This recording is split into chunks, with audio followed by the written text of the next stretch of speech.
बच्चे थे वो ये रीड कर रहे थे, किसके बारे में, इंसोलेशन। और इंसोलेशन में जो हम लोग रीड कर रहे थे वो ये कर रहे थे, solar radiation and various layers of atmosphere. और इस वेरियस लेयर्स ऑफ एटमॉस्फेयर में हम लोगों ने जिस जिस लेयर के बारे में पढ़ लिया था वो लेयर थी पहली, जो इफेक्ट डालती है वो थी कौन सी बताइए, आइनोस्फेयर, या इसी को कहा जाए तो थर्मोस्फेयर। और ये थर्मो और आइनोस्फेयर क्या कर रहे थे, रिफ्लेक्ट बैक क्या, gamma rays, gamma and X rays, इनको ये क्या कर रहे थे, रिफ्लेक्ट कर दे रहे थे। उसके बाद आई थी मेसोस्फेयर, बिल्कुल शांत, कुछ नहीं।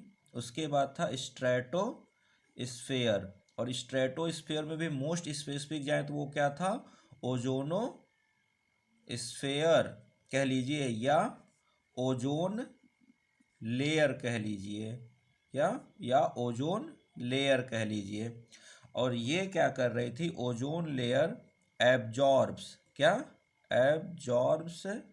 यूवी अल्ट्रावायलेट रेडिएशन, यही ना, यूवी रेडिएशन। ठीक, तो हमें ये पता चला, इतनी कहानी पढ़ने के बाद हमें ये पता चला कि इन अब स्ट्रेटोस्फेयर के बाद क्या बचा बताइए भाई, सबसे नीची वही लेयर बची जिसका नाम क्या है, ट्रोपोस्फेयर, वही बचा ना। तो हमें ये पता चला कि इन ट्रोपोस्फेयर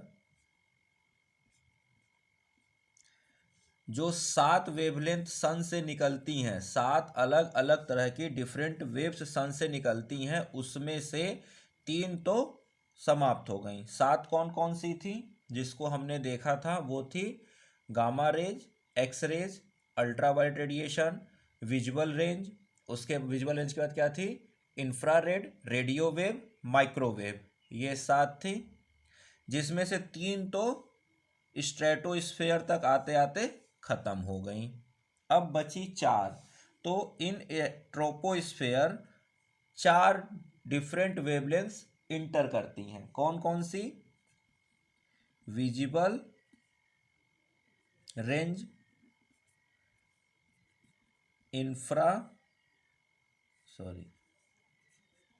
इंफ्रारेड, और उसके बाद आता है विजिबल इंफ्रा, उसके बाद आता है रेडियो वेव्स, और फिर आता है माइक्रोवेव, यही ना। जिसमें से हमें ये पता है कि इन दोनों के पास तो हीट एनर्जी है, 90% तो इन तीनों के पास थी, गामा, एक्सरे और यूवी को मिलाकर 90% थी, जो स्ट्रेटोस्फेयर तक आते आते खत्म। अब जो 10% एनर्जी बची है वो 10% विजिबल और इंफ्रा के पास है।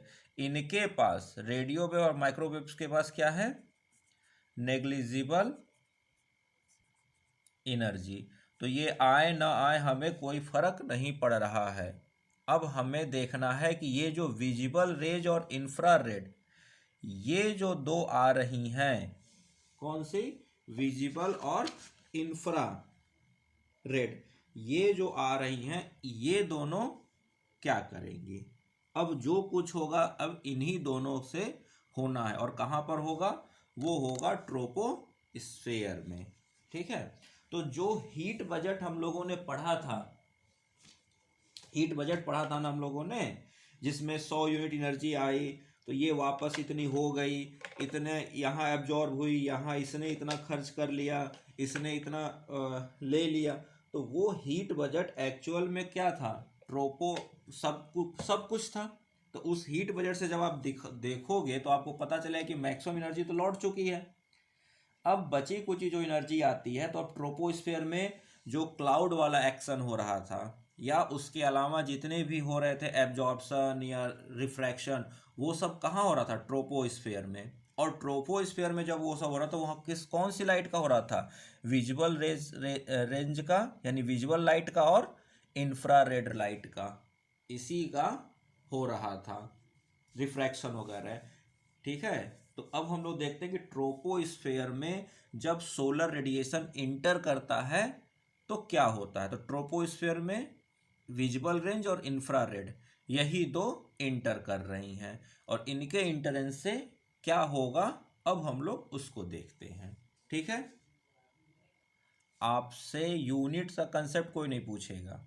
ठीक है। जैसे आपने ये बनाया, ये अर्थ सरफेस, और हमने क्या किया, एक ट्रोपोस्फेयर जो हमारा एटमॉस्फेयर, उसमें का एक छोटा सा हिस्सा काट के ले लिया। अब जो क्लाउड यहाँ है, ऐसे ही क्लाउड सारे ट्रोपोस्फेयर में होंगे। अब हमने कहा कि ट्रोपोस्फेयर में जो हीट आ रही है सन की, वो कितनी आ रही है? 100 यूनिट्स आ रही है। कितनी आ रही है? 100 यूनिट्स।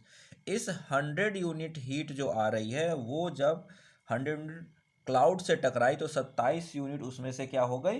रिफ्लेक्ट बैक हो गई। ठीक है। यहां तक समझ में आया? अब होता क्या है, अब यहां पर जैसे आप कहेंगे सर ये 27 यूनिट क्यों रिफ्लेक्ट बैक हुआ, तो उसका रीजन यहीं पर लिख लीजिए, ताकि बार बार आपको इधर उधर ढूंढना न पड़े। लिख लीजिए, क्लाउड्स आर क्या होते हैं? ट्रांसलूसेंट होते हैं। क्या होते हैं? ट्रांसलूसेंट, यानी कि ओपेक भी नहीं है और ट्रांसपेरेंट भी नहीं है, दोनों के मिड में है, तो ट्रांसलूसेंट होते हैं। और जब ये ट्रांसलूसेंट होंगे तो ये क्या करेंगे? ये करेंगे रिफ्लेक्शन भी करेंगे, उसके बाद एब्जॉर्प्शन भी करेंगे, और उसके बाद रिफ्रैक्शन भी करेंगे। भाई वाटर मॉलिक्यूल से ही बना है ना क्लाउड, तो वाटर मॉलिक्यूल पर जब हीट पड़ेगी तो हमने तो ये सारी घटनाएं देखी रखी हैं। रिफ्लेक्शन यानी कि उनका वापस लौटना, कुछ हद तक एब्जॉर्ब भी होंगे और कुछ हद तक रिफ्रैक्ट, यानी कि वो क्या होंगे, अपना डायरेक्शन बदल लेंगी। तो जो एब्जॉर्ब हो गई वो तो यही रुक गई, जो रिफ्लेक्ट हो वो चली गई, और जो रिफ्रैक्ट हो गई यानी कि वो नीचे आ गई। ये क्या है? ये रिफ्रैक्टेड रे नीचे आ गई। ठीक है। यहां तक समझ में आया?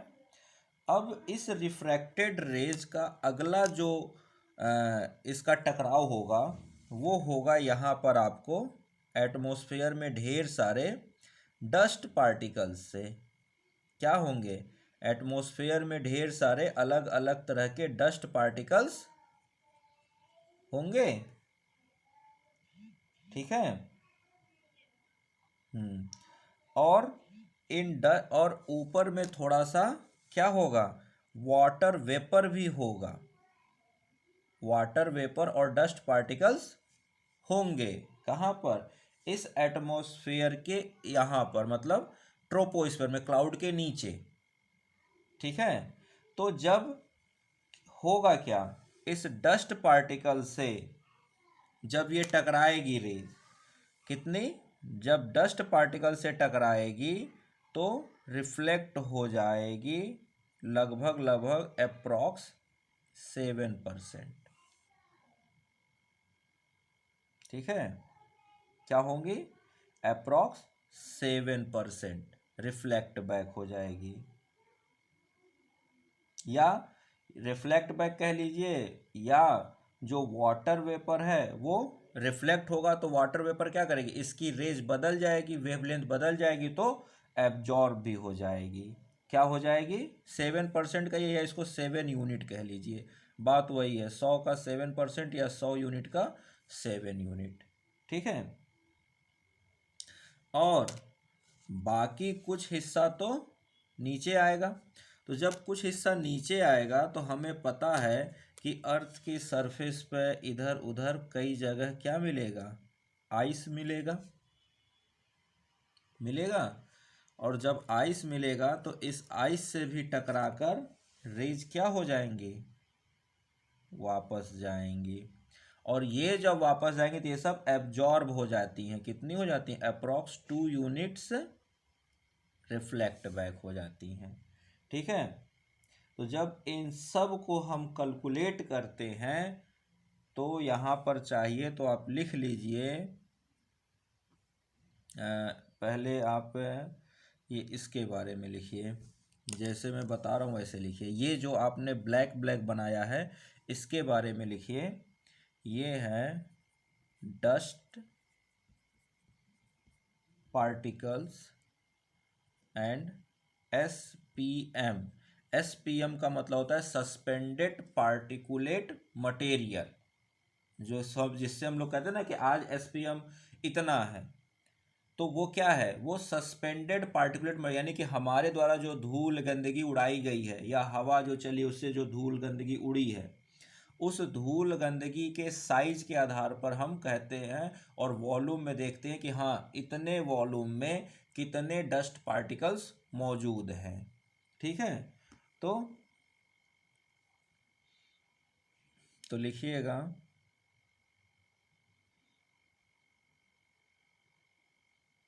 देखिए there is scattering of light कितना, अप्रॉक्स 7 यूनिट्स। ठीक है। और यहाँ जो वाटर वेपर है तो 2 यूनिट्स के पास लिख लीजिए वाटर वेपर का। तो लिखिए वाटर वेपर, लिखिए बेस्ट नोन एब्जॉर्बर, यानी कि ये एब्जॉर्ब करने वाला ऑफ क्या है, इंसोलेशन। और ये कुल मिला जुला कर एब्जॉर्ब कर लेता है 13 यूनिट के आसपास। अलग अलग तरीकों का, सब तरीकों का मिलाकर देखेंगे तो 13 यूनिट के आसपास वाटर वेपर एब्जॉर्ब कर लेता है। ठीक है।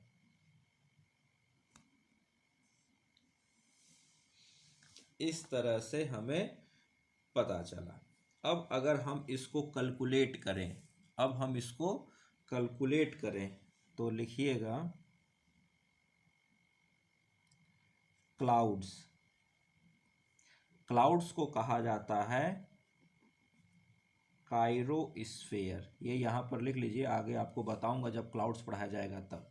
ठीक है। क्लाउड्स के द्वारा रिफ्लेक्शन, क्लाउड्स के द्वारा रिफ्लेक्शन कितना हो गया, 2+27, मतलब काइरोस्फीयर मतलब समझिए आइस हो गया, और ये क्लाउड, आइस और क्लाउड दोनों मिलाकर कितना हो जाता है, 29 यूनिट्स। ठीक है। फिर आया सॉलिड पार्टिकल्स। सॉलिड पार्टिकल से होती है स्कैटरिंग, और ये करता है अप्रॉक्स 7 यूनिट। और वाटर मॉलिक्यूल्स से होती है एब्जॉर्प्शन, कितना, अप्रॉक्स 13 यूनिट। तो कुल मिला जुला कर देखा जाए तो 49 यूनिट्स। ठीक है। कितना, 49 यूनिट्स। तो अगर आप देखो, लिखिए there for surface get 100 - 49 is equal to 51 unit कह लीजिए या 51%, 51 यूनिट्स और 51 21%। क्यों? क्योंकि हमने एक्चुअल वैल्यू 100 ले रखी है। हमने कितना ले रखा है? 100 मान रखा है टोटल। 21 यूनिट्स का ही है, 21% का ही है। तो इतना ही लिखिएगा। This is called as surface insolation. तो वहां से सन ने तो भेजा 100 यूनिट, लेकिन हमारे पास पहुंचते पहुंचते कुल कितनी पहुंच गई? मात्र 51%। बाकी सब रास्ते में इधर उधर खपत हो गई, यानी कि कुछ रिफ्लेक्ट हो गई, कुछ वापस चल गई, कुछ आई ही नहीं। ठीक है। अब यहां पर क्या होता है कि एक इफेक्ट हम लोग को देखने को मिलता है जिसको कहा जाता है अल्बीडो इफेक्ट। क्या देखने को मिलता है? अल्बीडो इफेक्ट। तो यहीं पर लिख लीजिए, छोटा सा कंसेप्ट है, बहुत बड़ा चीज नहीं है अल्बीडो। लिखिएगा, ऐसा लिखवा दिया था। हाँ, तो अर्थ का अल्बीडो कितना होता है? तो अगर देखा जाए तो अर्थ का अल्बीडो लगभग 35 to 36% होता है। तो यहाँ पर अभी आपको निकाल के दिखा देता हूँ। अल्बीडो ऑफ अर्थ कितना आएगा? 27 जो रिफ्लेक्ट हुआ था, +2 +7, कुल मिला के लगभग 36%। ठीक है। तो ये क्या है? अल्बीडो, जो अर्थ के पर आने से पहले ट्रोपोस्फेयर से जो रिफ्लेक्ट हो जाता है। ट्रोपोस्फेयर में जो इंसोलेशन सन की रेज रिफ्लेक्ट हो जाती है उसी को अल्बीडो कहते हैं। तो अल्बीडो इज, यहीं पर लिख लीजिए कि यहाँ प्रूफ हो गया ना कि 36% है। देखिए, पूरा आपको एक एक चीज़ प्रूफ करके दिखा दिया गया। तो लिखिएगा, यहीं पर लिख लीजिए रिफ्लेक्टेड इंसोलेशन, शॉर्ट में लिख लीजिए reflected insolation after entering in troposphere। ये क्या है? आपको शॉर्ट में फॉर्मूला लिखवा दिया गया। और अगर कहीं पर यहाँ पर आकर आपको लिख दिया गया कि एटमॉस्फेयर, तो घबराना नहीं है। ट्रोपोस्फेयर या एटमॉस्फेयर टू आउटर सरफेस। अल्बीडो का आपको एक नया डेफिनेशन यहाँ पर मैंने बता दिया, वहाँ पर भी बताया था और यहाँ पर भी बता दिया। तो ये जो आप देखते हो कि जो रात में क्या कहते हैं, ये कुछ प्लैनेट्स ग्लो करते हैं, कुछ प्लैनेट्स चमकते भी हैं। और हमें पता है कि किसी भी प्लैनेट के पास अपनी खुद की लाइट नहीं है। किसी भी प्लैनेट के पास अपनी खुद की लाइट नहीं है। सारे प्लैनेट्स को लाइट कहाँ से मिलती है? सन से मिलती है। तो जब स्पेस में जब आप जाओगे और आपको अगर कोई प्लैनेट दिखता है, तो इसका मतलब है उस प्लैनेट क्यों दिखता है? उसके अल्बीडो इफेक्ट की वजह से ही दिखता है। जहाँ पर जितना ज़्यादा अल्बीडो होगा वो उतना ही चमकीला प्लैनेट दिखेगा, और जिसका अल्बीडो जितना कम होगा वो प्लैनेट उतना ही डार्क या उतना ही कम चमकीला दिखेगा। क्योंकि हमें पता है कि हमारी आंखें उन लाइट्स को देखती हैं, जब ऑब्जेक्ट को तब हम देख पाते हैं जब उस ऑब्जेक्ट पर लाइट गिरे, और गिरने के बाद वो टकराकर हमारी आंखों पर आती है, तब हम उस ऑब्जेक्ट को देख पाते हैं। अब प्लैनेट तो बहुत दूर है, प्लैनेट तो बहुत दूर है, तो वहां से भी, लेकिन लाइट तो जब एक बार चलनी शुरू हुई तो जब तक उसका इफेक्ट है तब तक वो चलती जाएगी। ठीक है। तो इस वजह से क्या होता है कि जिस प्लैनेट से जितनी ज्यादा रिफ्लेक्शन होगा वो प्लैनेट उतना ही ज्यादा चमकीला दिखेगा। तो कई बार आपसे पूछा जाता है कि अर्थ से कौन सा प्लैनेट दिखता है, या जिसको सांझ का तारा कहते हैं, तो वो हम कहते हैं वीनस। क्यों? क्योंकि वीनस का अल्बीडो बहुत ज़्यादा है। क्या है? वीनस का अल्बीडो बहुत ज़्यादा है। इस वजह से वहां पर क्या होती है, वहां पर लगभग लगभग 80% लाइट उसकी क्या होती है, रिफ्लेक्ट हो जाती है। कितना, जैसे हमारी अर्थ की मात्र 36% लाइट रिफ्लेक्ट हुई ना, अर्थ वीनस की 80% लाइट क्या होती है, सोलर रेडिएशन रिफ्लेक्ट हो जाती है। तो अब जिसका 80% रिफ्लेक्ट हो जाए, सोचिए कितना चमकीला होगा, बहुत ज़्यादा, लगभग लगभग वो।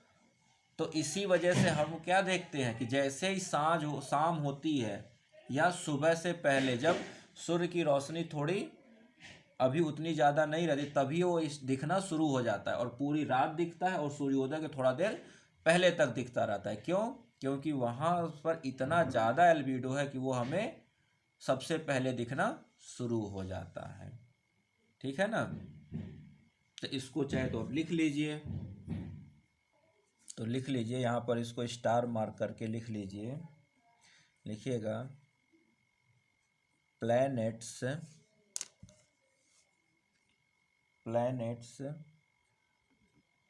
Glow due to their albedo, यानी जो प्लैनेट जितना ज़्यादा रिफ्लेक्शन करेगा वो उतना ही चमकीला दिखेगा। ठीक है? और जहाँ से अल्बीडो नहीं होगा वो प्लैनेट हमें नहीं दिखेगा। तो क्या होगा, लिखिए, वीनस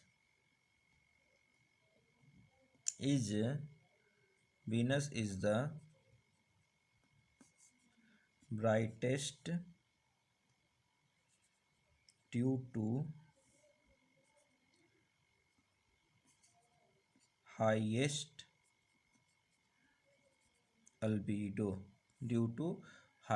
अल्बीडो, और इसको कहते हैं ट्विन, धरती का कि क्या कहते हैं, ट्विन सिस्टर, तो ट्विन ऑफ अर्थ। क्यों? क्योंकि लिखिएगा, atmosphere of Venus is made up of hydrogen and clouds are made up of by CO2 and its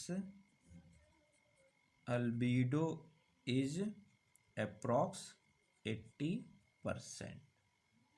इस वजह से वीनस हमें दिखता है और कोई दूसरा रीजन नहीं है वीनस का दिखने का। ठीक है? यहां तक बातें समझ में आई? अब इसके बाद जब हम और आगे बढ़ते हैं तो कुछ चीज़ें और समझते हैं। तो इसी में लिख लीजिए, अलग से क्या बताऊं मैं, इंसोलेशन एंड अर्थ सरफेस। अभी तक तो एटमॉस्फेयर की बात हो रही थी, अब हम देखते हैं अपने अर्थ पर क्या हो रहा है, कि जब वो इंसोलेशन आकर अर्थ सरफेस से टकराएगा तो क्या होगा। तो लिखिएगा, छोटा सा ही टॉपिक है, ज़्यादा नहीं है, insolation and earth surface. Insolation and earth surface, तो हमें पता है कि ये है हमारी अर्थ, ये जो ब्लैक लेयर है ये क्या है, हमारी अर्थ सरफेस। और हमें ये भी पता है कि हमारे अर्थ सरफेस को अगर देखा जाए तो दो हिस्सों में डिवाइड कर दीजिए, तो ये जो 70% मिलेगा ये क्या है, दिस इज द वाटर, और ये 20% क्या है, दिस इज द लैंड, यानी कि सरफेस। यही है ना, यही होता है। तो आने वाली जो सन रेज हैं, जो एक्चुअल में हमारे ट्रोपोस्फीयर से होते हुए यहाँ तक आई 51 हीट बजट के अनुसार, इसके हीट बजट के अनुसार 51 यूनिट, अगर इसका 51 का 70% और 51 का 20%, अगर इस हिसाब से आप बदलो तो लगभग लगभग आपको मिलेगा कि लैंड को मिला 15,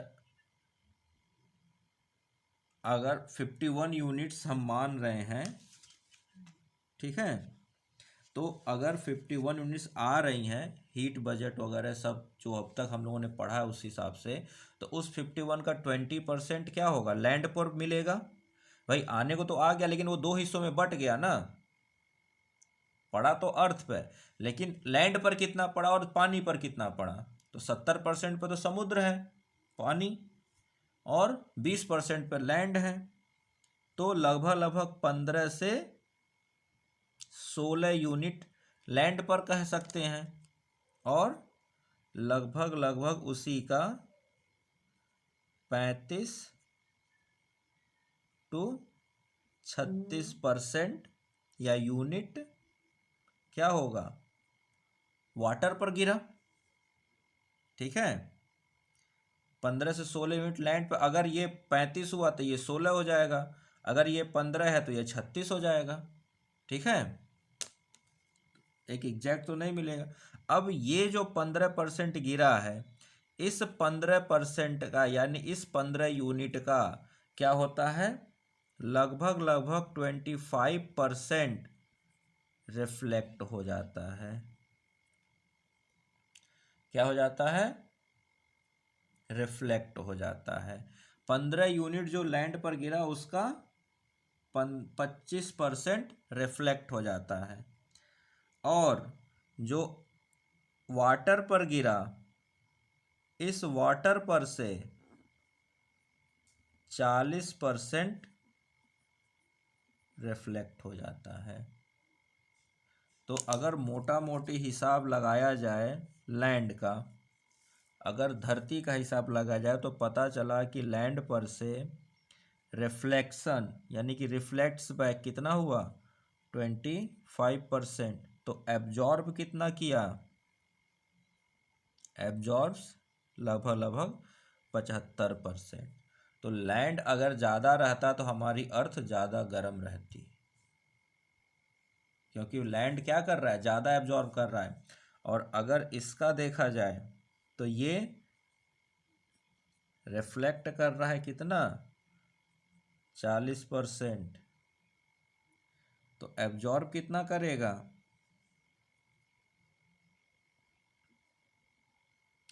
लगभग लगभग 60%। तो पानी कम एब्जॉर्ब कर रहा है, पानी, लेकिन अब ओवरऑल क्वांटिटी देखा जाए तो 15 के मुकाबले 35 ज़्यादा है, तो 35 का 60% क्या हुआ, 15 से ज़्यादा हो गया। 35 का 60% 15 के 75% से ज़्यादा है ना भाई, देखने में तो 60% लग रहा है, लेकिन 35 का 60% और 15 का 75%, तो 35 का 60% फिर भी ज़्यादा है। ठीक है, तो अगर पूरा हिसाब किताब बनाया जाए तो हम ये कहेंगे कि water is a better reflector. Overall तो रिफ्लेक्ट भी तो ज़्यादा कर रहा है ना, तो पानी एक बड़ा अच्छा रिफ्लेक्टर है, तो बेटर रिफ्लेक्टर देन लैंड। और इसी का उल्टा लिखूं तो क्या लिखूंगा, land is a better absorber than water. वो तो अलग बात है कि इसकी क्वांटिटी ज़्यादा है ना वाटर की, इसलिए वो ओवरऑल ज़्यादा एब्जॉर्ब कर रहा है, लेकिन देखा जाए तो एक्चुअल में पानी ज़्यादा रिफ्लेक्ट भी कर रहा है। ये 15 का 75% और 25% है, और ये 35 का 40 और 65 60 है। हाँ, तो कुल मिला जुलाकर अगर हम हिसाब किताब निकालें तो surface reflects water plus land, यानी कि earth surface. Earth surface reflect, तो अर्थ के सरफेस पे वाटर लैंड दोनों हैं, तो दोनों कर मिला दिया जाए तो कितना हो गया, इन दोनों को मिला दीजिए रिफ्लेक्ट वाले का, 25 और 40 कितना हो गया, 65, यानी कुल मिला जुला के एक तिहाई रिफ्लेक्ट हो गया, तो 1/3 क्या हो गया, रिफ्लेक्ट हो जाता है। और कहा जाए कि अर्थ सरफेस एब्जॉर्ब्स, यहाँ पर ऐसे लाइन खींच दीजिए, ये अलग चीज़ है, एब्जॉर्ब्स क्या, वाटर प्लस लैंड दोनों मिलाकर, तो 1/3 रिफ्लेक्ट हो गया, तो 2/3 एब्जॉर्ब हो गया, और यही 2/3 इज इक्वल टू कितना है, अगर पूरा देखा जाए तो यही 2/3 जो एब्जॉर्ब हुआ यही 100 का 34 यूनिट्स बनेगा, और दिस इज द क्या है,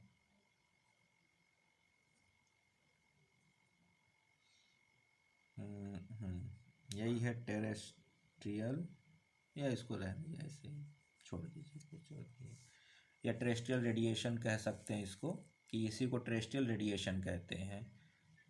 हाँ, एक चीज़ ध्यान में रखिएगा, यहाँ ये जो बातें आपको मैंने बहुत डिटेल में पढ़ा दी हैं, लेकिन इतना डिटेल में आपको पूछा नहीं जाएगा, तो अगर आपको कहीं लगे कि डाउट है या कुछ समझ में तो पूछ लीजिएगा, और उसके बाद भी अगर लगे तो इस पर माथा पच्ची मत कीजिएगा, ठीक है। मेन जो कंसेप्ट था वो था इंसोलेशन, और इंसोलेशन की सोलर रेडिएशन जो आ रही है, तो हर एक लेयर में क्या घटना घटी, और हीट बजट, ठीक है, हीट बजट, इंसोलेशन, और इंसोलेशन में हमें क्या जानना है कि सन से कौन सी 7 वेव्स आती हैं, और उन 7 वेव्स का किस लेयर में क्या होता है, इतना अगर आपने जान लिया तो उससे ज़्यादा आपसे कोई नहीं कुछ पूछने वाला। ये यूनिट डायनेमिक्स जो मैंने आपको यहाँ बताया है, इस यूनिट डायनेमिक्स को आपसे नहीं कोई पूछने वाला। 31 यूनिट, 35 यूनिट, 15 यूनिट, ये नहीं आपसे कोई पूछेगा।